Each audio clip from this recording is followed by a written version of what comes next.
Thank you, Stuart Agnew, MEP. As an MEP, I signed up to something called an MEP Charter. Amongst other things, that obliged me to put money into the Central Party every year. I'm one of the very few MEPs who have actually honoured this. As a result, our party is now short of £200,000. If this continues, it will grow to £300,000 by the end of the term. What are the leadership candidates going to do about the MEPs who will not honour their obligations? Thank you.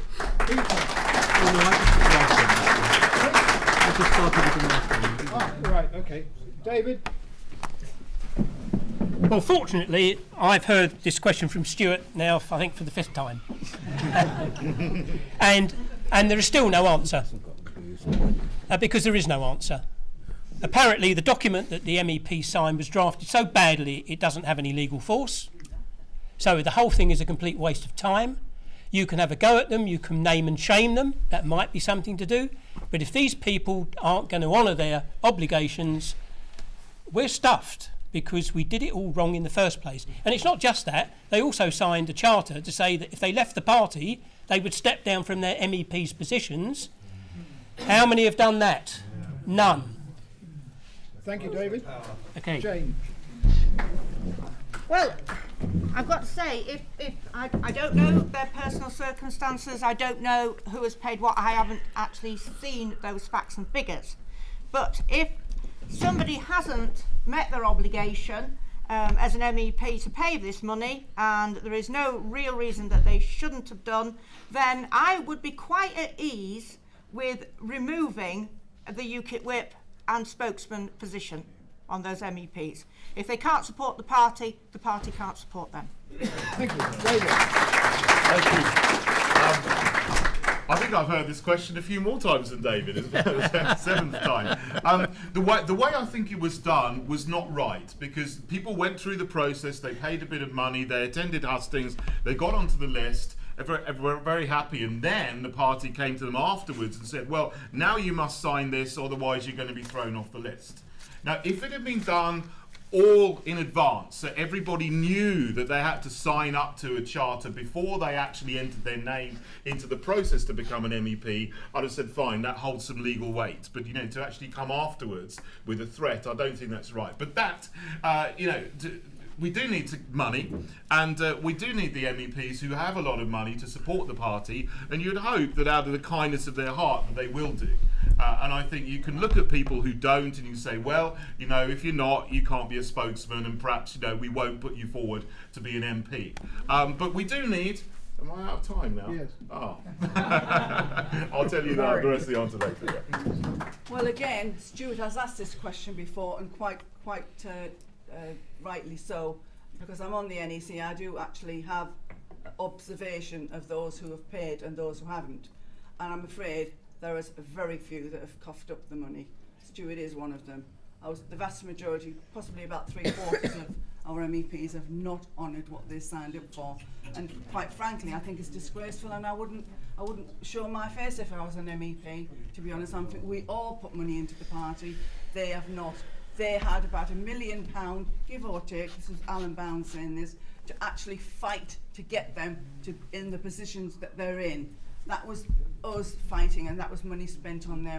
So I'm afraid that it's disgraceful. But again, there is nothing we can do about it. We have attempted to, we've attempted in various ways, but there isn't anything legal we can do. Thank you. Aidan?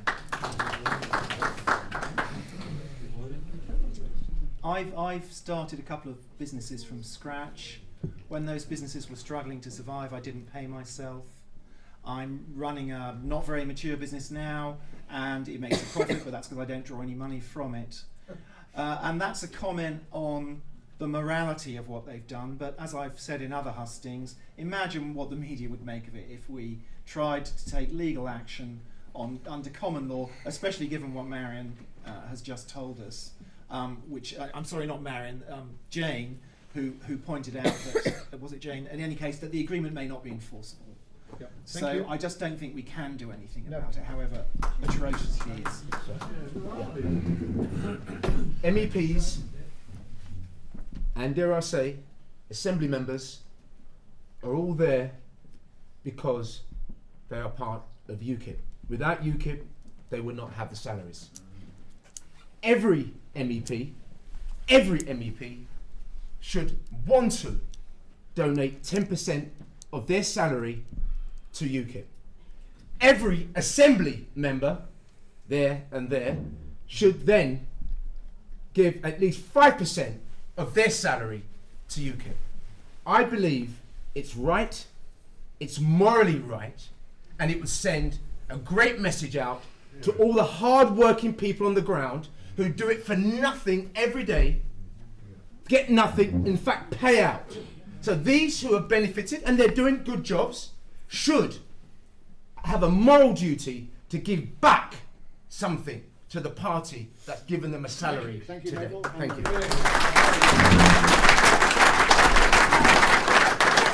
This is a pretty obvious one to me. I don't think we need to be talking about legalities or taking legal action. This is not, I don't even know what the legality of this document is. It's not important. What's important is the moral obligation. It is it is a strong moral obligation. And I think it shows something close to contempt for the party, actually, of people. And it doesn't matter about whether they had warning of this before they became MEPs. They signed up to it. From what I hear, they earn quite a bit of money. Put some of it back. You wouldn't have it if it wasn't for the party. You have a moral obligation. And if I would be very happy to allow the branch of whatever area they represent to decide what to do. I'd be very happy to withdraw any spokespeople posts. Or indeed any opportunity to go forward. This is a moral obligation. It's to the party and it should be upheld. Thank you, Emily. Well, obviously I'm group leader on the London Assembly. I've got no objection whatever to paying what you mentioned, 5% or whatever, of what we get, a tiny amount compared to the MEPs. But look, ladies and gentlemen, I would say this.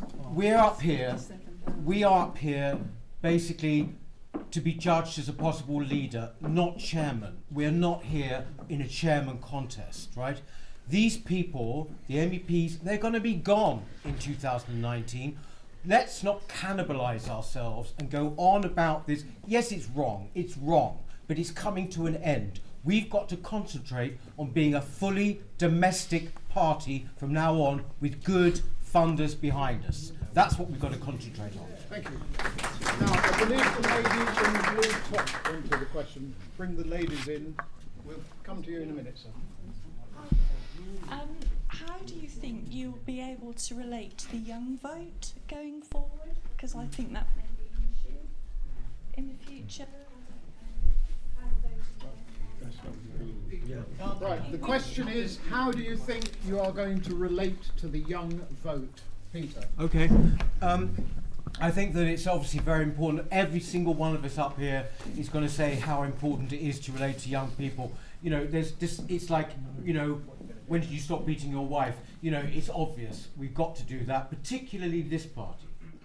What I would say to you, though, is that one of the most important new organisations we have, which has to have our support, is the UKIP students, right? I would say more than the young independence people, because at our universities, free speech is being crushed systematically, and we are the only people standing up. I would say that it is absolutely crucial that we give them as much support as possible. I go around to universities, I speak to them, I have done.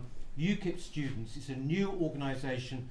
It is frightening what is happening in our universities, which are meant to expand the mind. In fact, they are absolutely contracting the mind. That is where we have a major role in the student body. Thank you, Peter. Anne-Marie, how are you going to appeal to the young vote? Yeah, I mean, obviously, it's absolutely key. It's absolutely key. Look, it's all about the message. It's all about the message. You need policies that will attract young people. We just talk about university fees, for example. The people who flocked to the Labour Party because of promises on university fees, we need to really start talking about that to gain votes. But we need to talk about the future. We need to talk about the liberties of young people and what it will be like in the future. And for UKIP, of course, the EU is key. The EU is key. In 20 years' time, if we stay in the EU, less than that, you will simply have no say over your own lives. We need to drive that home. We need to understand it, and we need to make young people understand it, that they are fighting for their own future and their own say over their future. We also need to talk about the corrupt establishment. and how we need to rebel against it, if you like. We need to be an anti-establishment party, but above all, we need policies, practical policies that affect young people's lives today, and I think university student fees are absolutely key. Thank you, Anne-Marie Neville. Better use of social media, without a shadow of a doubt. It's important for us as well to have fresh young faces who represent UKIP. I think many people would say that when they hear of UKIP, and sorry, I apologise to some in this room, but they say, I've heard it said, it's white, sort of middle class or elderly gentlemen for UKIP. Now, that's what we hear. It's not necessarily the truth. And I think it's important that we have some new faces on representing UKIP. And that, to us, is vital. And I think everybody on this table today would agree with that. I think universally we'll all agree. So your question, by the way, resonates with everybody. But what we must do is how we engage. It's the policies that we put in place. Thank you, Neville. It's the messages that we send. Okay. So we have a former bomber pilot in the audience who said that my policy of mining the asteroid belt is far too out of this world for this leadership election.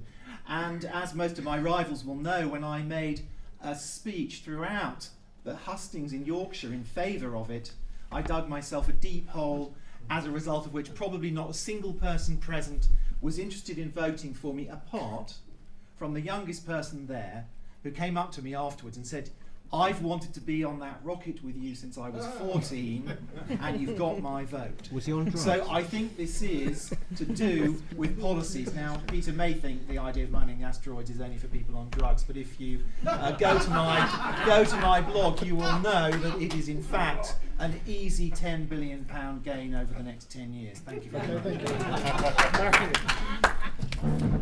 Well, we've got to continue valuing our young independents individuals who are already in UKIP. We need to encourage them enough to build it up more, and definitely to have a member on the NEC. So that's one way that we already have that exists. And social media, again, is one of the things that I would have mentioned, but we need, not many of us, or some of us use social media, but young people use it a lot. I think we need to improve our use of that.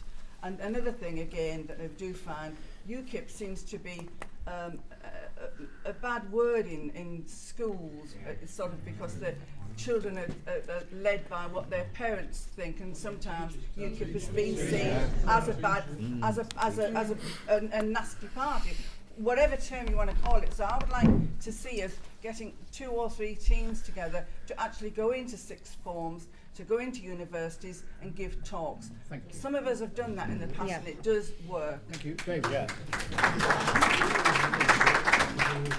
Again, social media, obviously. You can look around some other countries and you see you don't have to be young to appeal to young people.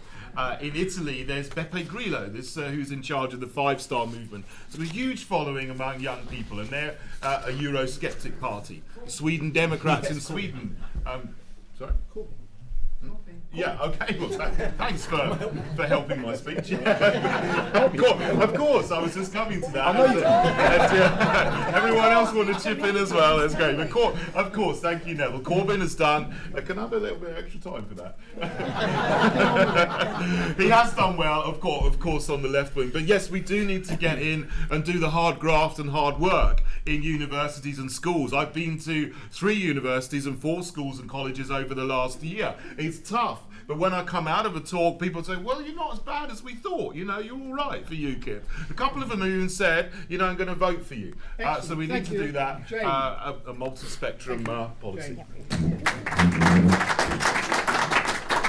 Part of my constituency work is going to the universities. It's also not just the universities, though. I go to junior schools and I also go to secondary schools and explain what being an MEP is all about. And you're quite right with the social media, and you're quite right that we have to have policies that appeal. But we've got to be very careful, because we saw what happened in the last general election, where the Labour Party lied about what they could give the young people. I don't want to be one of the people that lie to somebody to get their vote. I think we have to be very, very honest. And I think to do this, I have a 24-year-old daughter, and she is a complete mystery to me. And I think, I think that we need a youth policy group where we do have a member of the Young Independents on the NEC, but also a group that we can talk to as a party to see what they want, to see where they want to go with things, and to listen to them. Because the biggest thing that I get told is nobody listens to what we want. Thank you, Jane. David. I mean, can I just start with an explanation? Because some people will have seen me looking at my phone, and you might have thought when other people were speaking that was rather rude. But in fact, I've got a series of quotes that Henry has made on various topics, and I was flicking through it to see if he'd said anything about young people. So that's why I was doing that. We need to relate to all voters, not just young voters. But many of the things that have been said are admirable, and it's the kind of thing that we ought to be doing.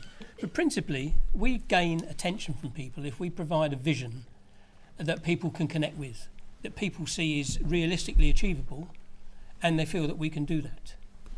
And that's probably more important than anything else. And I say that as probably, well, certainly white,